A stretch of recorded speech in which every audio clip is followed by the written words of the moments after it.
সম্মানিত ব্যবসায়ী প্রতিনিধিগণ, রাজনৈতিক নেতৃবৃন্দ, শ্রমজীবী মানুষের প্রতিনিধিবৃন্দ, আসসালামু আলাইকুম ওয়া রাহমাতুল্লাহি ওয়া বারাকাতুহু।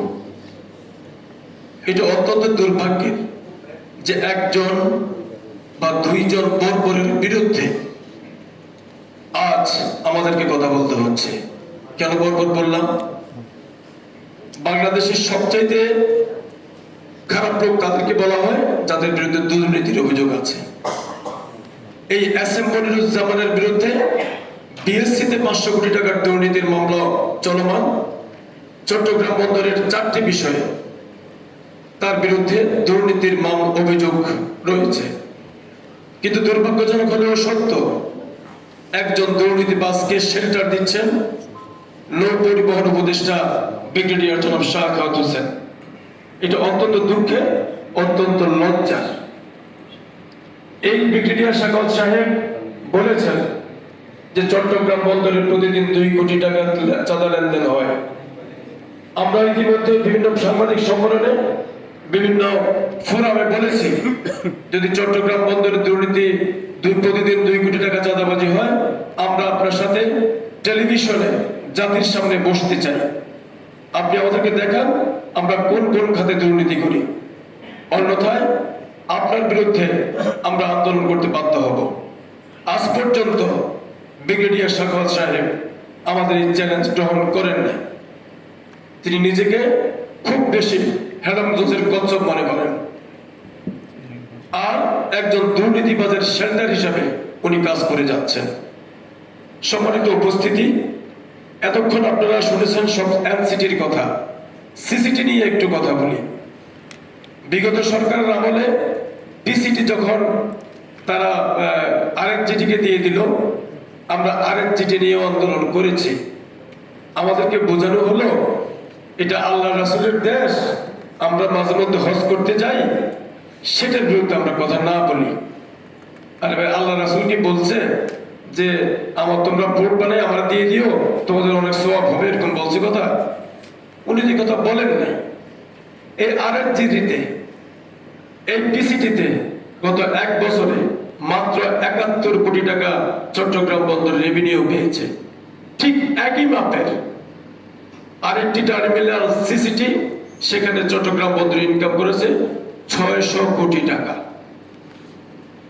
কোন বিবেকপ্রসূত মানুষ দেশের এরকম একটি সম্পত্তি, এরকম আয়ের একটি জায়গা এইভাবে বিদেশিদের হাতে তুলে দিতে পারে না। এবং এই মনিরুজ্জামান এবং ব্রিগেডিয়ার শাখাওয়াত, আমি আপনারা ব্যবসায়ী মহলকে সেই এমইউটা দিব। একটা সুইজারল্যান্ডে গিয়ে ইতালি ভিত্তিক একটি কোম্পানি টিলকে, TIL, টার্মিনাল ইনভেস্টমেন্ট লিমিটেড কে সাথে এমইউ চুক্তি করেছে এবং আজ পর্যন্ত এই চুক্তিটা তারা প্রকাশ করেনি। আলহামদুলিল্লাহ, সেই চুক্তি আমার কাছে রয়েছে এবং সেই চুক্তিতে স্বাক্ষর করেছে এস.এম. মনিরুজ্জামান। বিদেশে গিয়ে দেশের এরকম একটা সম্পত্তি তুলে দেওয়ার জন্য এরকম চুক্তি বাংলাদেশের ইতিহাসে আর হয়েছে কিনা আপনারা ব্যবসায়ী মহল, বিজ্ঞজন চিন্তা করে দেখবেন। দ্বিতীয় কথায় আসি, এই চুক্তি নিয়ে, এনসিটি চুক্তি নিয়ে কি হচ্ছে। আজকে 17 দিন চট্টগ্রাম বন্দরের কয়েকজন কর্মকর্তা, 30 থেকে 35 জন কর্মকর্তা, মনিরুজ্জামান, ব্রিগেডিয়ার শাখাওয়াত হোসেন, আশিক চৌধুরীর কাছে জিম্মি অবস্থায় আছে। একজন কর্মকর্তা লিখেছেন যে মাঝে মধ্যে খারাপ লাগলে বাথরুমে গিয়ে কান্না করে আসি। আমাদের যখন কান্না করতে ইচ্ছে করে, সমস্যা আমরা তো আর কাঁদতে পারি না, বাথরুমে গিয়ে কান্না করে আসি। আমরা চাই আজকের ব্যবসায়ী মহল আওয়াজ তুলুক ওই জিম্মি দশা থেকে আমাদের অফিসারগণকে ফেরত নিয়ে আসার জন্য। সম্মানিত উপস্থিতি, আরেকটি কথা আপনাদেরকে বলি, চট্টগ্রাম বন্দরের বর্তমান টেলিফোন অনুযায়ী তারা আয় দেখিয়েছে $161। সেই $161 থেকে তারা খরচ দেখিয়েছে $56। সেই $56 খরচ যেটা দেখিয়েছে, সেখানেও খরচটা ম্যানিপুলেট করা আছে। আমাদের কাছে হিসাব আছে, চট্টগ্রাম বন্দর থেকে যে তথ্য দেওয়া হয়েছে সেই তথ্য মিনিস্ট্রিতে গিয়ে পরিবর্তিত হয়ে $56 রূপান্তরিত হয়েছে। প্রকৃত খরচ $25 থেকে $30। তারপরেও আমাদের প্রফিট থাকে $105। তাহলে আমি কেন বিদেশিদেরকে দিব? যে আমার $105 থেকে আমি যদি $110 পাই তাইলে আমার ওকে। আমি তাকে কেন আনতেছি এই খরচটাকে কমিয়ে, সে যেটা কমাবে সেটা সে প্রফিট করবে, আমাকেও কিছু সেখান থেকে প্রফিট দিবে। এই জন্য তো আমরা আনবো নাকি? তাদের এই তো চিন্তা। সেটা না করে এই আশিক চৌধুরী, ডিপি ওয়ার্ল্ড নয়, আশিক চৌধুরী মূলামূলি করতেছে। প্রথমে বলছে আপনারা $42 পাবেন, মনে হচ্ছে এটা তার বাবার সম্পত্তি, সে চাইলো এটা দিয়ে দিল $42। চট্টগ্রাম বন্দরের এস্টাবলিশমেন্ট কস্ট $60, তার মানে আমাদের লস হচ্ছে $18 থেকে $20। ঠিক আছে, এই একটা হিসাব দিল। আমরা যখন পত্রপত্রিকাতে, আমি এবং আমার সহযোদ্ধা জনাব ইব্রাহিম খোকন যখন পত্রপত্রিকাতে এই তথ্যগুলো উপস্থাপন করতে থাকলাম, পরের দিন সেইটাকে মূলিয়েছে $60। ঠিক আছে, $60 দিতে হবে। সে আমাদের কর্মকর্তাদেরকে, চেয়ারম্যানকে প্রেসারাইজ করতেছে, এর মধ্যেই দিতে হবে, কালকেই চুক্তি করতে হবে। এটা 3 থেকে 4 দিন আগের কথা। এইভাবে যখন চলতে থাকলো, গতকালকে যখন আদালতে যে মামলাটার রায় হয়েছে, সেই মামলাটার রায় হওয়ার পরে গতকালকে আপিল গ্রহণ করা হয় এবং আমাদের পক্ষের আইনজীবীরা, যিনি মামলা করেছেন তার পক্ষের আইনজীবীরা স্টে অর্ডার চায় সেই রায়ের বিরুদ্ধে।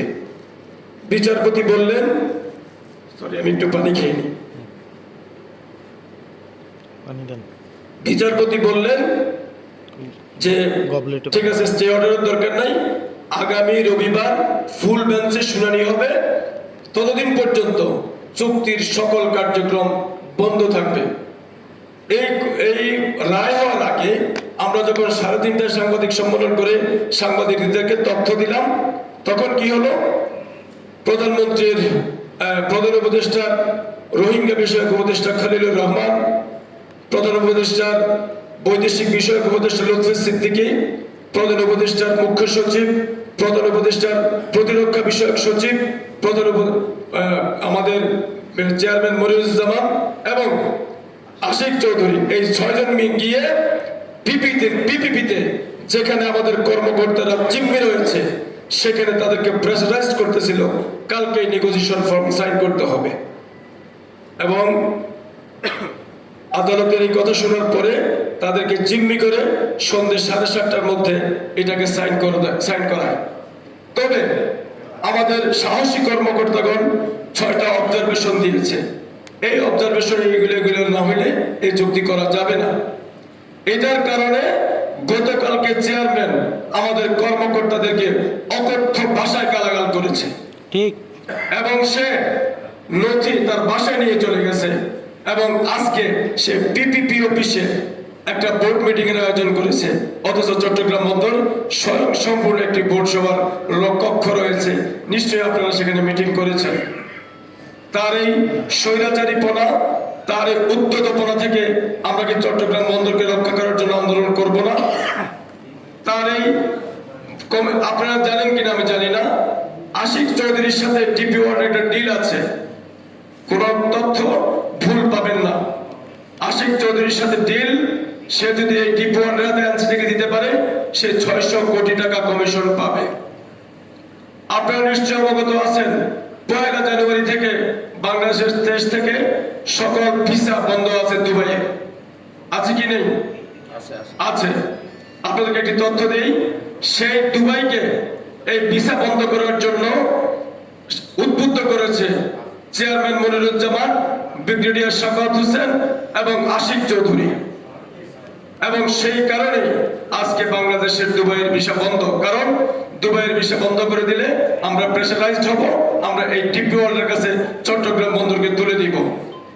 আরেকটি তথ্য আপনাদেরকে দেই, 7 জনের জন্য দুবাইতে স্থায়ীভাবে বসবাস করার জন্য অনুমতি প্রদান করা হবে, এই আশাও তাদের কাছে 7 জন এবং তাদের পরিবার। সেই 7 জনের নাম ইতিমধ্যেই আমি কোনো একটা বিষয়ে কথা বলতে গিয়ে বলেছি আপনাদেরকে। তাদের এই হীন স্বার্থ চরিতার্থ করার জন্য চট্টগ্রাম বন্দরকে তারা বিদেশিদেরকে দিতে চায়। আমাদের যখন আমাদের ইকুইপমেন্টের কস্টিং করা হচ্ছে, আমাদের কি বলে আমাদের কনস্ট্রাকশনের কস্টিং করা হচ্ছে, কস্টিং করতে গিয়ে যেটা করতেছে, ধরেন একটা পণ্য 17 বছর 10% ডিপ্রিসিয়েশন দিতে 100 টাকায় ঠেকছে, ওকে এটার দাম 100 টাকা। এবং এই ডিপ্রিসিয়েশনের মধ্যে অনেক শুভঙ্করের ফাঁক।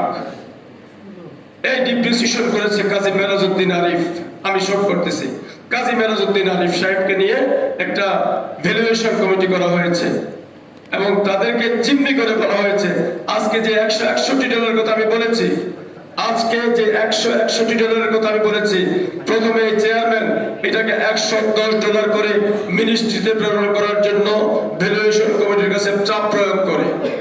সুতরাং আমরা আমাদের এই লাভজনক বন্দর, আমাদের এই লাভজনক টার্মিনাল এনসিটিকে কোনো অবস্থাতেই কোনো বিদেশি বেনিয়ার হাতে, কোনো ইস্ট ইন্ডিয়া কোম্পানির হাতে আমরা তুলে দিতে চাই না, দিতে পারি না। একজন দেশপ্রেমিক মানুষ হিসেবে এটা আমাদের অধিকার, এটাই আমাদের চাওয়া।